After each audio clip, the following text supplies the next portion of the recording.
they called it an adventure bike, but really it's a street touring bike, let's be honest. And then the rest of it says if you drop it, you're screwed and you can't take the bike basically anywhere.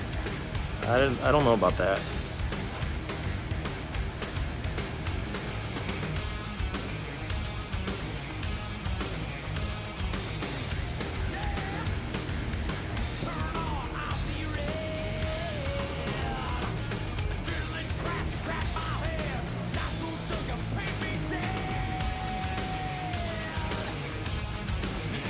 I can't do that on my touring bike. Nope.